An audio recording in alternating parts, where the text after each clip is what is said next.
3. All right, this is Josh and Nick, two white guys. Nick is from the same place as me, but he went to Russia and he's in Russia right now. So are we wedded to that like title, by the way? I think it's funny, but we can wed to that title. It's funny in a very meta way. Yeah, we could do that. Yeah. I mean, figure it out. This is the very early phases of us talking and getting 3 to 5 views per video. Well, the last one got 10. I mean, like, I'm just happy about like having like, you know, recorded conversations. But yeah, man, I think it's great. I love listening to myself talk anyways. I go back and watch myself all the time on other past stuff. I actually don't, but I'm a terrible singer, but this is for me in like 20-30 years. I listened to myself sing like for a couple hours today. I'm like, wow, I'm terrible. But you listen to yourself sing? Yeah, and I kept recording myself. I don't know. But I was like, yeah, I love hearing myself. So yeah, I mean, that's just the type of dude I am. I just like listening to myself, reading what I wrote, going back. I'm like, yeah, everything I said was awesome back then.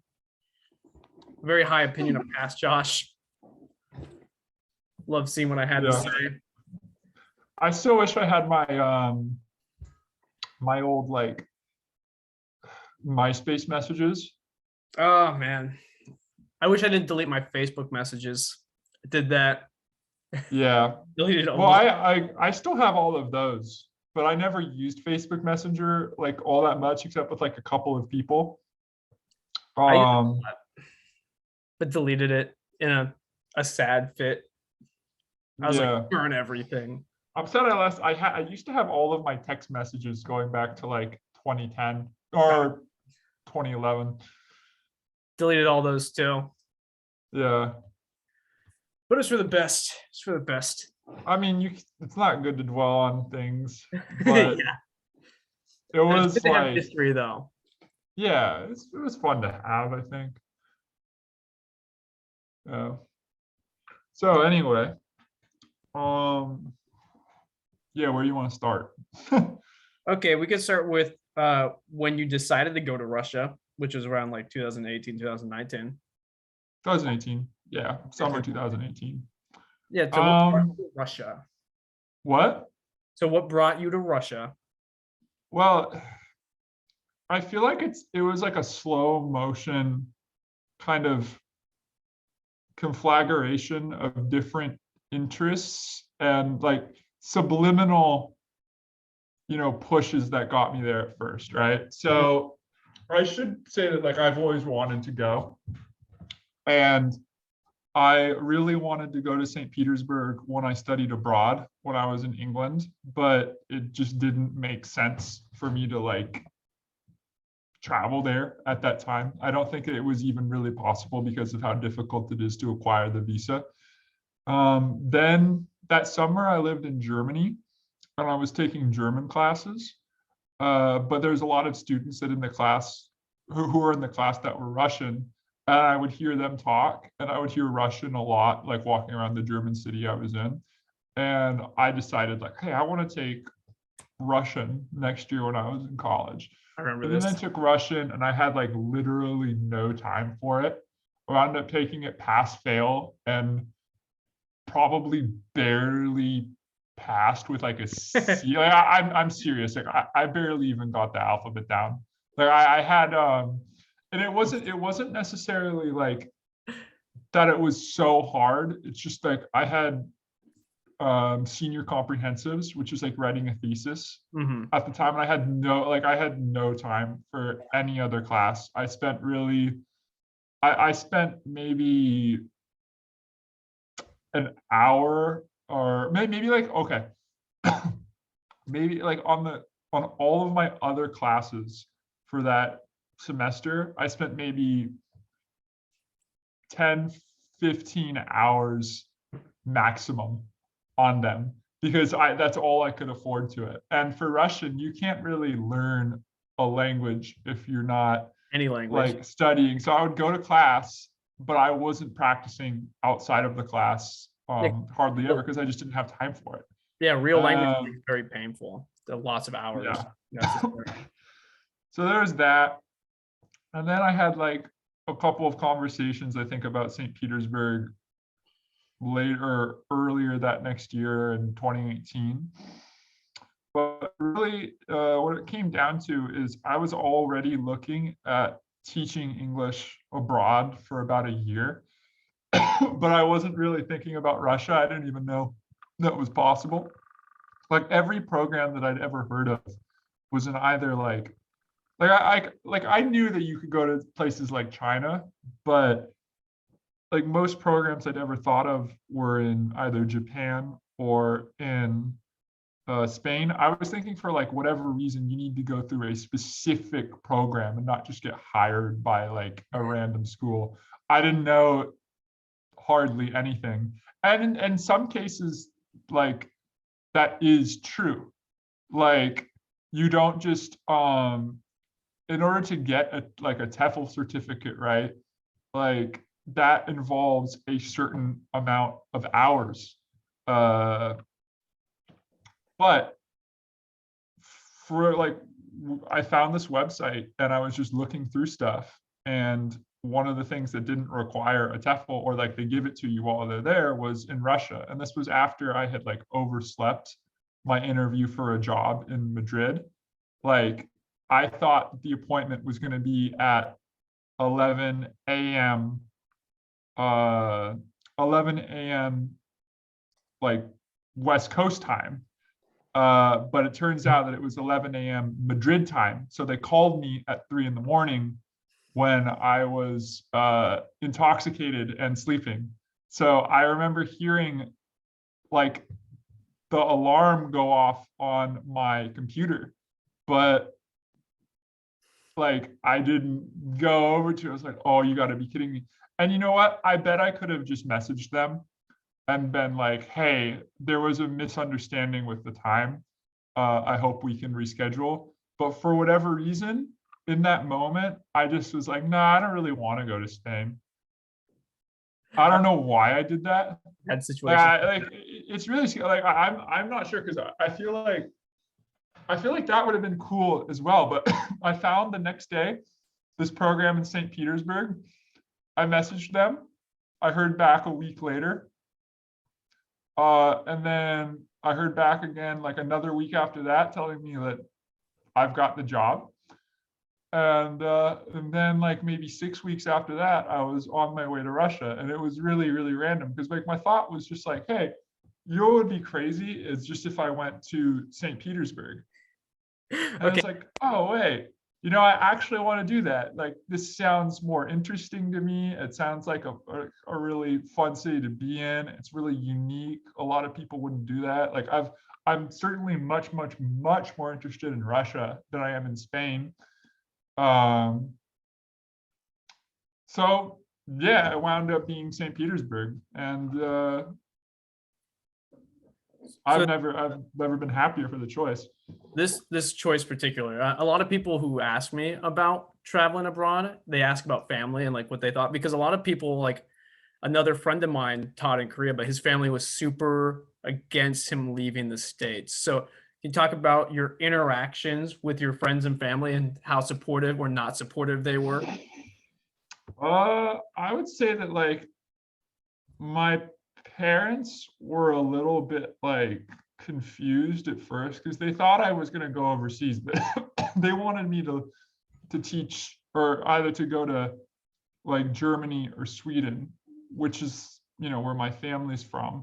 But that's, I don't know if you've never been to Sweden, right? But everyone there speaks English already. So getting a job teaching English in Sweden is not really like possible. And if you're getting hired for any other type of job, that's considerably more difficult. Like I tried going that avenue. Like I had it in my brain, like I wanted to go to Europe in some way after college. Like it was one of the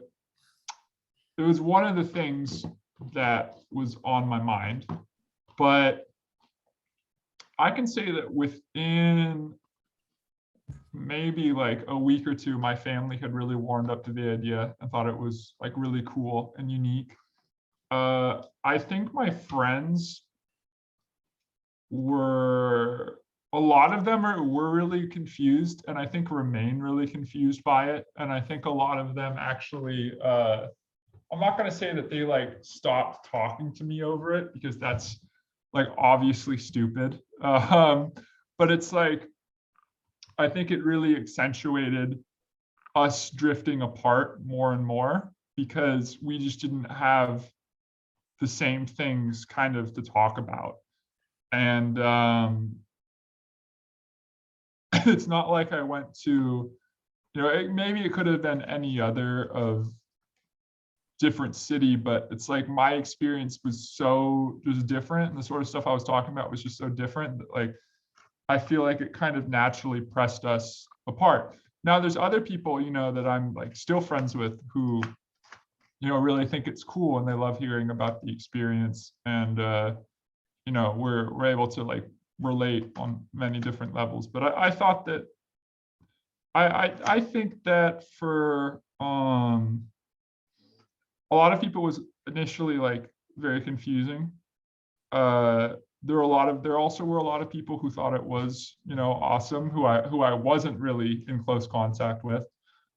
But yeah, overall, I mean, you get a different reaction, I think, in going to a place like, Russia than you would most any other country. Slur your political campaign in future with your trips to Russia and China. Yeah. China got a much more negative response from my family. Yeah. Everyone was really worried about China. But China, objectively, if you're someone who wants to teach, like it just makes way more sense to go to a place like China, because you get paid way more money relative to like what you have to spend. Okay, so in Russia, let's get to the parts where you're in Russia. What were the challenges? Like currently? Yeah, and currently. What were the challenges initially, though? Because I think round 2 is probably a lot different. You're domesticated now.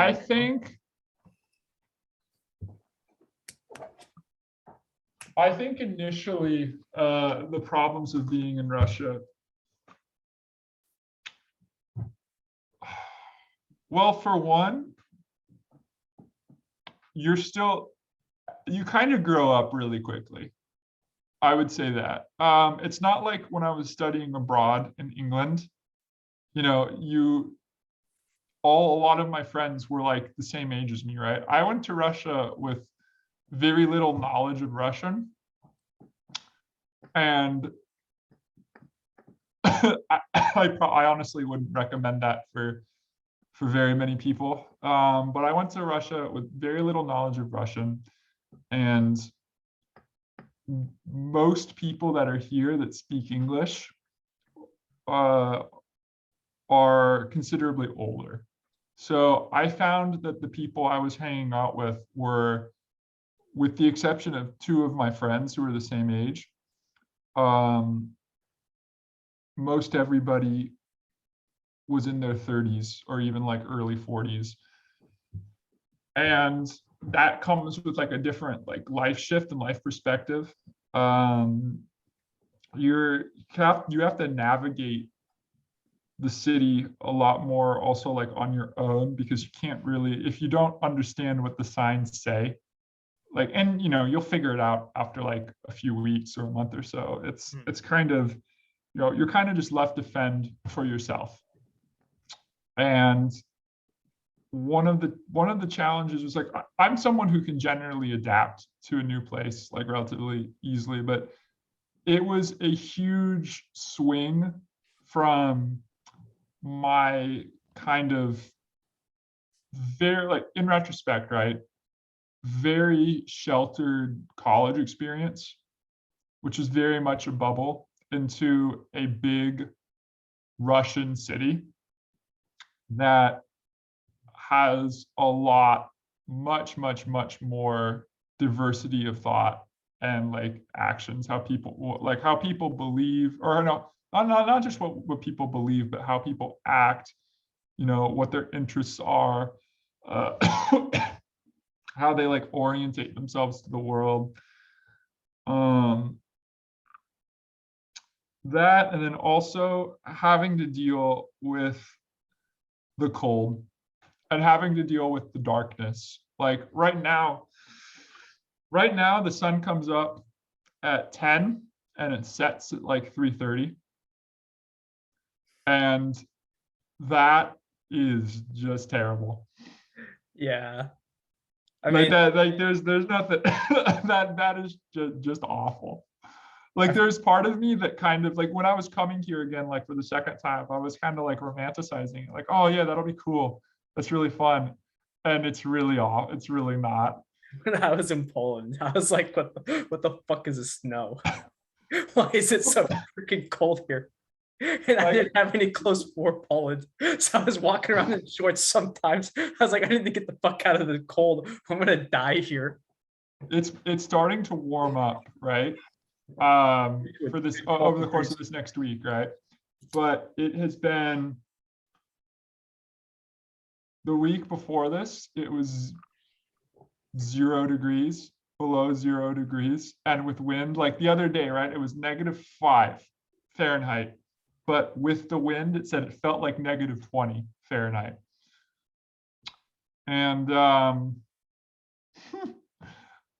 so like right now, it's about 15 degrees. And tomorrow it's going to be 30. And I'm actually looking forward to 30-degree weather.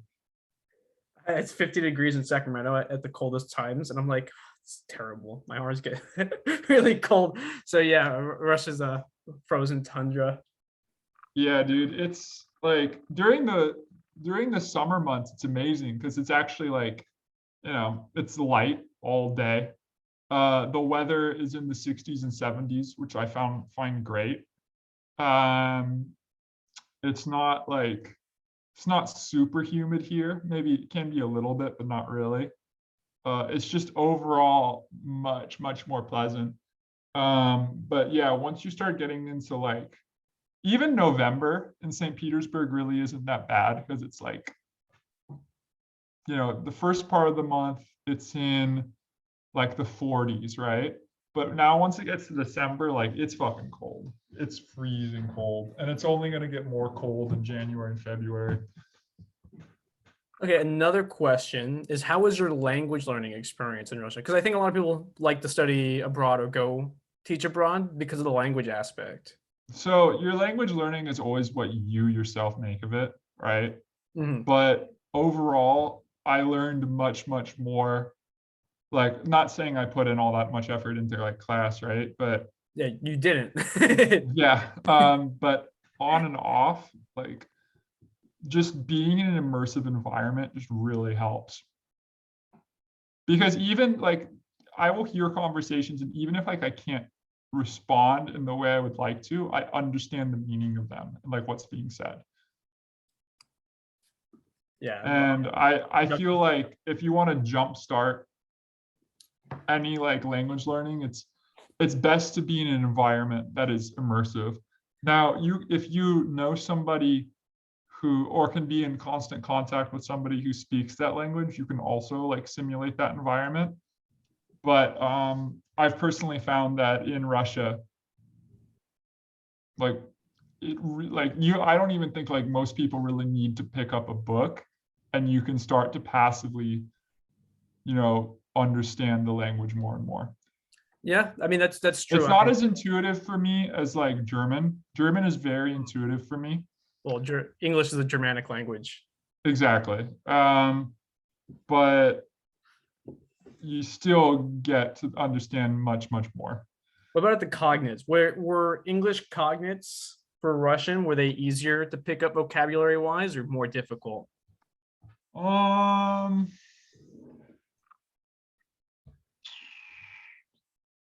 I don't know. I've never really thought about it actually. Because for Japanese loanwords, when they use English words for me, I was like, I feel like I'm messing it up in two languages now. Most of the cognates are pretty much the same. Like brothers, brat, I think. Stuff like Yeah. that. Yeah. Like they're not too different. Um, I think you know what the weirdest one I trip up on, right, isn't even in English. isn't even an English Russian one. And it only comes out when like there's a number of German people here. So I do find myself using German from time to time. Mhm. Like the other day I had to switch between English, German, and Russian. And It's awesome. I, It's a great case study. das were becoming yas, and my yas were becoming das. Ooh, And that's fun. That's a lot of fun for me. it's like, I'm like, what? This is stupid. It doesn't happen for other words, but for this particular word, I have a strange fixation on yes. I have some conflation. Mainly because if I don't right now. understand something in Russian, I just go da da da da da da, like yes yes yes, and I just tell like just to, like try to get them to leave me alone. I had a situation with Japanese and Korean where someone in Korean said "ne vajayo," but they said "ne" first, and I got really confused because "ne" is a sentence ender in Japanese to say So and "ne" means yes in Korean. So I got really confused by the bajayo at the end. I was like, "What the fuck is this person saying to me?" I was like, "I don't know this Japanese," and I was like, "Oh, it's Korean." So the conflation of languages, it's hard sometimes. Yeah, I agree. But overall, I don't think it's any more difficult than any other language as far as that's concerned. No, I don't either. I never got the impression. I never felt like other languages were harder than others when I look at them and go through their grammars. Sometimes I feel like it's a mindset thing. I mean, certainly some are more difficult based off your first language, but Sure. I feel like anyone's capable of learning any language if they really care about learning the language. Yeah, like think about all of the Chinese people who speak English. Yeah, and those languages are not close. I mean, the syntax is similar, but that's it. And we're like, oh, that's as Chinese close is impossible to learn. And it's like, okay, then how come, a quarter of their population does that every fucking day and does it? The closest similarity you'll get to Chinese or Cantonese and English is syntax. And even then, that's not a perfect one-to-one correspondence. Yeah. Yeah, I mean, yeah, if someone cares about a language, they'll learn it, in my opinion. But like the time is difficult. The time aspect is hard. Sometimes laziness could be a factor too. Yeah, prioritizing, being an adult. You can't. That's one of my dreams, I think, is just using a language 24/7 that's not English, just immersing myself completely in that. And I'm hoping to do something more like that next time I'm in Korea. Yeah. Use less English every single day. That'd be like, it might be hard with your profession. Yeah, no, I have to use English in my profession. Yeah. But the kids love hearing their teachers use Korean. So it's a good opportunity. And the classes are smaller, so I think I'll get more opportunities. Or just do it on the weekends. Yeah. I'll take some classes, do my flashcards, read my grammar books. We'll see how it goes. Yeah, I think you'll definitely get better at it. What were some of the unexpected, easier parts of being in Russia? Oh, how much cheaper everything is. Like really how much cheaper everything just happens to be. Like eating out is very cheap. Finding healthy foods is, relatively easy. I will say for whatever reason, like bread does not taste nearly as good here as in some other countries. Oh, sure. But maybe, I don't know. But yeah, I'd say food is easier. I think public transport is really great, like the train lines, the bus lines. So that's to be expected for any kind of European city. I'm starting to think of like getting drunk is a lot easier. Like all the alcohol. There's just that the alcohol is just so much cheaper. Like you can get like you can get like 1 liter of you can get like a liter, 1.5 liters of vodka for maybe like the equivalent of 500 or like $5. I actually saw a picture recently of like 2 people playing chess in Russia and like a snowy area. Everything, it was kind of like a snowstorm almost, or post fact of a snowstorm. And there was just a lot of alcohol around them with the chessboard frozen over. I was like, this feels very Russian. Yeah. Getting drunk and playing chess. No, yeah, that definitely is. I think it's also was really easy. I think baseline Russian people, at least in my experience, have greater familiarity with like humanities topics. So it was easier to find people to talk to about, say, like literature or philosophy or like any of that really pretentious shit. You can go out to a bar and you can like have a conversation about it. And I thought that was really cool. Like, I honestly feel like St. Petersburg, more than most other places I've been, is like very suited to the sorts of stuff that I'm interested in like talking about, discussing. I feel like people are a lot more free with their discussions as well. What do you guys talk In some about? ways, in some ways. Right. Not in every way. But We're free in the ways that you want to be free in. That you free in the ways that are afforded to me as an English speaker. Right, right. Like, What were the philosophies obviously, you guys you know, talked about? there are limitations on as to what like Russian people can do because of the authoritarian nature of their government. Right, But like GPT stuff. yeah, but I can't say that people actually hesitate in criticizing the government. That's not a thing that really exists. They would just hesitate in doing it in public spaces, whereas you go to China and they hesitate to do it even in private spaces. Because they have the snitch tool. You could be snitched on. Yeah, yeah, exactly. Snitch on your neighbors. That's terrible. That always makes me worried. I'm like, I hate snitches. And a whole system Yeah. incentivize them. Ugh, terrible. Yeah, so like people view Russian as authoritarian, but what do you feel like the day-to-day life is like in an authoritarian regime? It's not that bad. Because you've told me before, you said it felt like almost like libertarian in nature. No, I think that's there's certainly something to be said for that. I mean, the absence of agency, or the absence of like the idea that you have agency in a society, in a way can open you up to just pursue other avenues in your life. Like, I think that the average person here is, well, for surely they're depoliticized. But they kind of just do what they want to do and they try to enjoy life in the way that they can. It's unfortunate because for a lot of Russians, right, quality of life is really not what we would expect in the US. So, you know, for example, right, food here might be cheaper, but if you want to buy clothes, it's about the same price as it is in the US. So people will spend like their entire paycheck on buying a new pair of jeans. That's terrible. What's the average salary for a Russian worker? Depends from city to city, obviously, but in St. Petersburg, I would say that the average Russian is probably making 40 to 50,000 rubles a month, which is about $600 to $700. How much do they work a day? Long. Well, depends on the job. Like, I would say normally, I'd say 40 to 45 hours.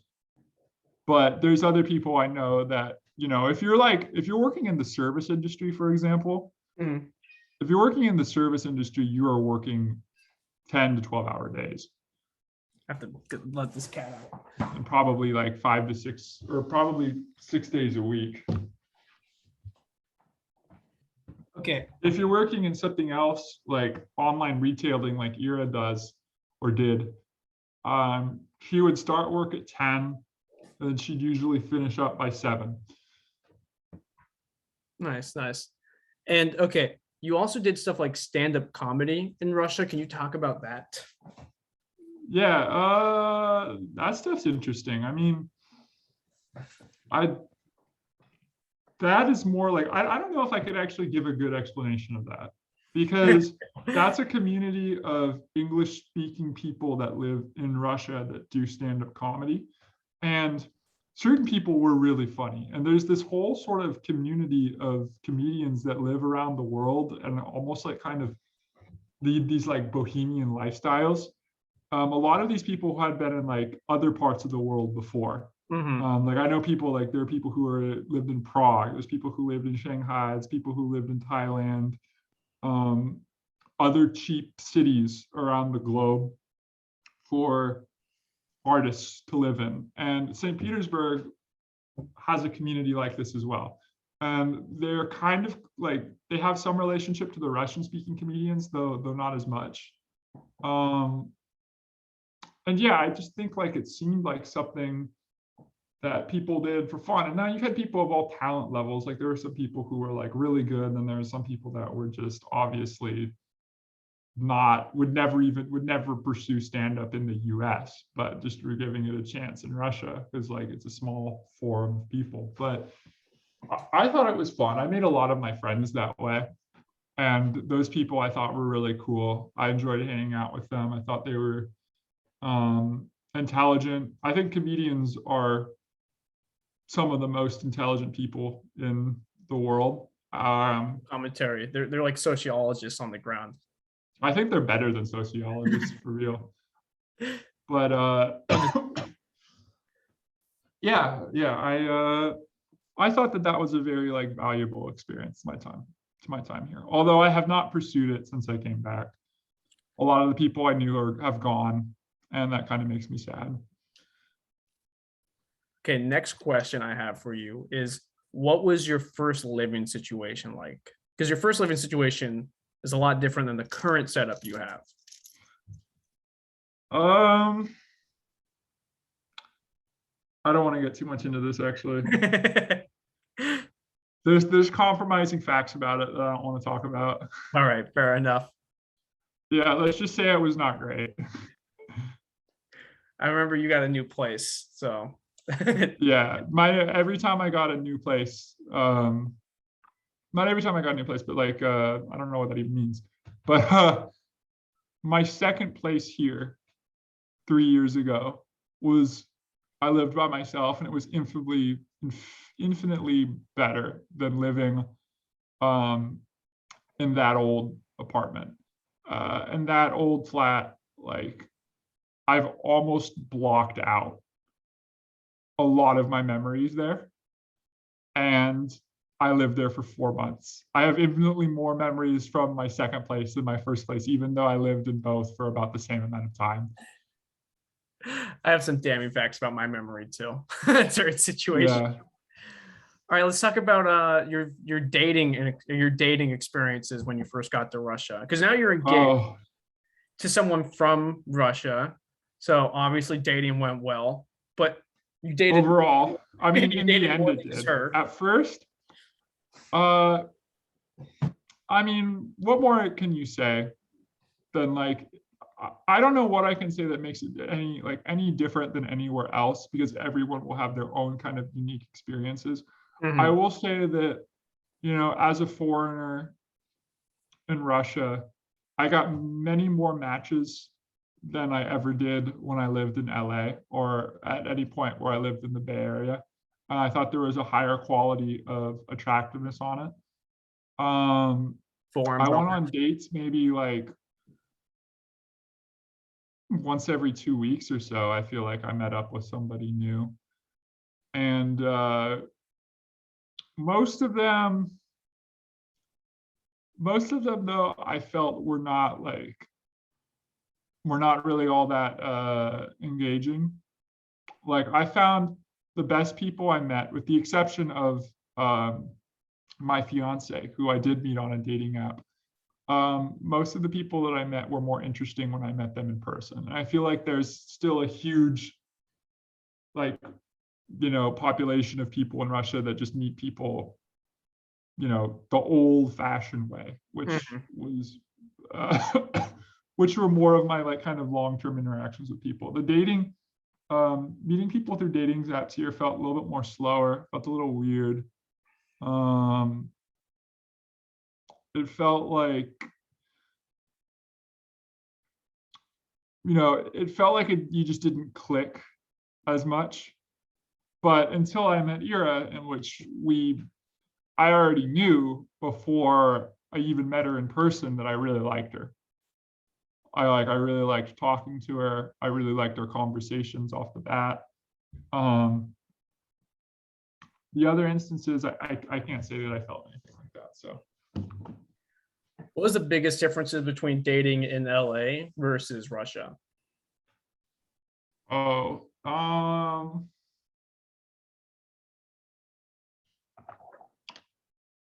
I would say in LA, there is a lot more of a like wham bam, thank you, ma'am feeling. Like you're on one of these apps to hook up. And if and I feel like it's the exception, not the norm, if you're on one of these apps just to actually find somebody to date. The Whereas collective in Russia, you are on these apps to date. Not saying that in either circumstances yeah, I they get can't it. work the other way. Mhm. But LA, I would also say like there's a much greater imbalance between attractive women and men on these apps. So I was definitely getting better matches in Russia.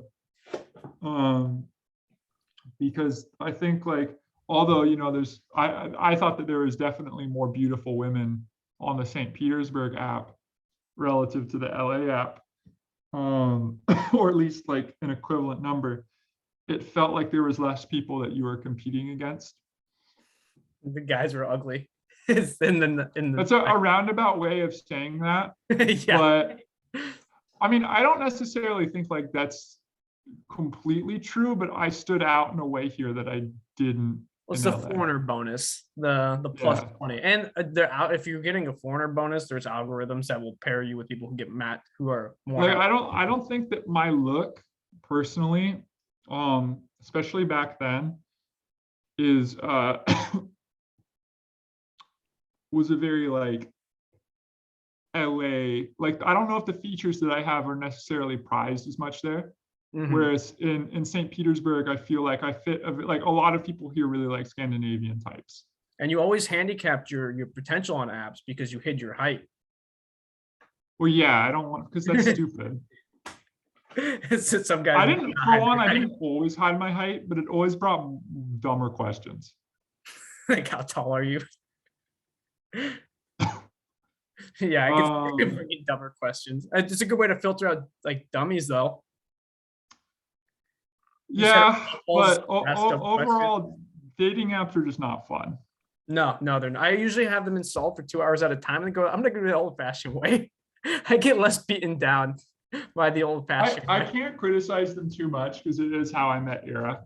That's how Farrah meets every boy that she dates. My Yeah, sister. Only but like uses I would never do it again. it feels like just playing But with a luckily, I phone. never have to do it again anyway. So Right. All yeah. right, do you have anything else you want to add to your Russian experience? Because I think my question capabilities askings are running low. Oh shoot! I just went off. Freaking cat. Oh, here we go. No, I can't really think of anything else that I can kind of add to it other than I think that this is actually a very special country, not only to live in, but also if you just only have the chance to visit. I think there's a lot of history here. I think that most people really don't have a good conception of Russia.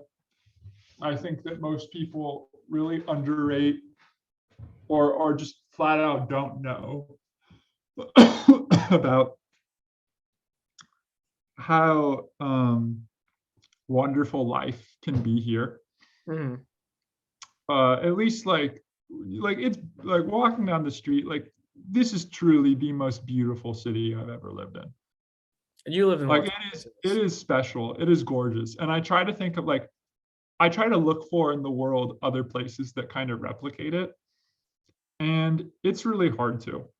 How many And I what remember places have you someone been to telling me for that reference? the moment that you wake up here and you feel like you're used to it and it's not special anymore is like the time for you to go. That makes sense. That's how I Yeah. like to feel about every place. Yeah. I gotta get out of here.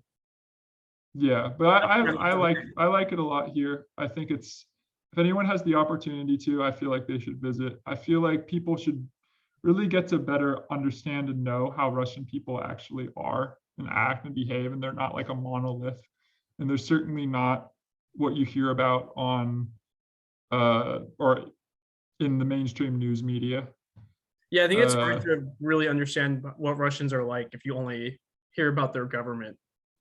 Yeah, but that should be like that for any country. Like, how would you like it if you thought that if everyone's understanding of Americans was filtered through like Trump supporters? Yeah, I always like that. I always make the distinction, but it's obvious to some people. I'm like the CZP and the Chinese citizens are very different. You know, I like the. It's obvious to some, but some people it's lost in translation. Yeah, yeah. There's people that are like, oh, you're anti-China. You hate Chinese people because you hate the CCP, and it's like, no, No, I love Chinese people. I have no. lots of Chinese friends. Actually, people are separate from their governments. So You separate, know, so separate. and we have to view each person as an individual with their own traits and beliefs and you know I think it makes you be attitudes. accepting to flawed people too. Because like in Korea, uh, actually, I saw way more racism in Korea than I ever did in my bubbles in the States. I'm sure. I Yeah, mean, like, my Korean kids were unabashedly hating Japanese kids all the time. well, that's an experience I had in China too. They hate those Chinese kids. They hated Japanese. And some kids were smart. Some kids were like, "Who cares?" I mean, it's like it's not that different. Like hating them is stupid. And so some kids get it. Some kids know it's stupid. Yeah, of course. But most of them didn't. Most of them had a whole lineup of why they hated Japanese kids. They get into the history. I was like, but those kids didn't do any of that. I was Yeah, like, they're like your age.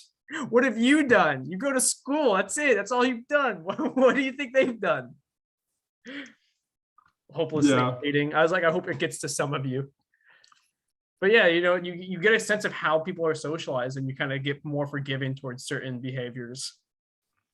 The yeah. more And that's not to say that you should be forgiving towards all behaviors, but you should understand the context in which they arise. yeah, you just have to live practically. You can't live like a relativist.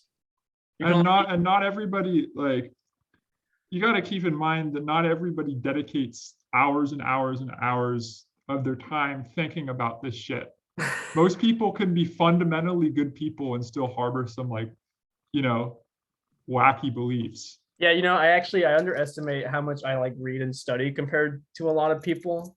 So like some of the interpretations I come to, I'm like, this feels like it should be obvious. But it's through hours of like reading stuff, and I don't know how much subconscious processing my brain's doing.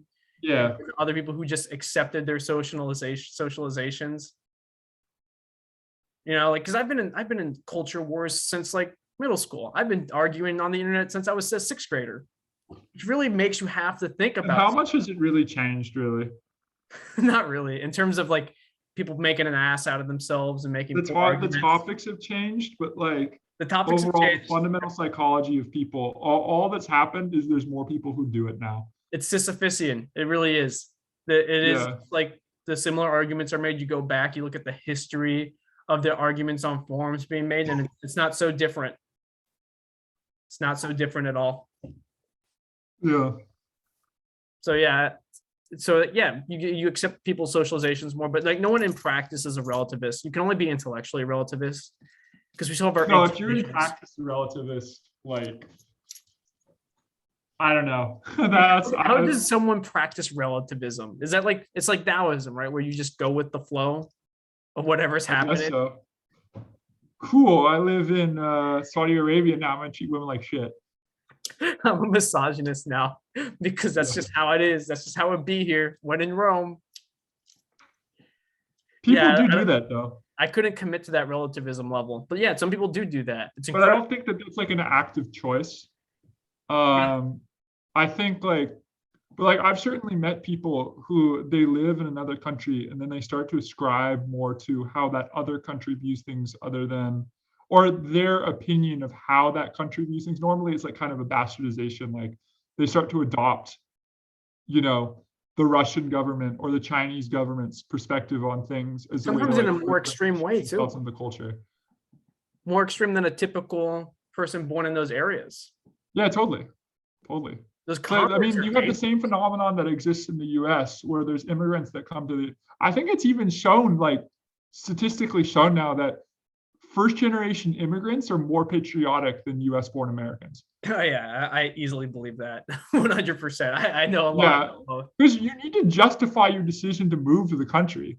Right. It's the psychology of buying something. Like I saw this, I don't know how much efficacy is into the study or like if it was replicable, but I saw a paper and the abstract was basically like someone who spent $20 on the same event versus someone who spent $0 on an event. The $20 people were more appreciative of the event than the people who got it for free. I'm like, that sounds true. I was like, I can intuit the rationalization involved in that. I don't know how true it actually is in practice, but it sounds believable. Yeah, I agree. So yeah, it makes sense on a grander scale. Moving to an entire country, you'd feel like an asshole if you didn't like your decision. You'd hate yourself a little bit if you were upset with moving to a country and you just despised everything about it. Yeah, when we go off recording, I want to talk about some of that actually. Okay. Yeah, for sure. All right. I think we should All right. wrap it up now. I think we have like 40 minutes. We'll see if it gets. Yeah, okay. I think that's Watch honestly some- probably even too much, but I think that's good. Yeah, I think ideally it's probably 20 or 30 minutes, but like, Yeah, we should okay. probably focus on cutting it down more, but that's good. Yeah, I don't have any editing software on this computer yet, so we just upload it and see how it goes. All right. Okay. All right. Ending the recording now.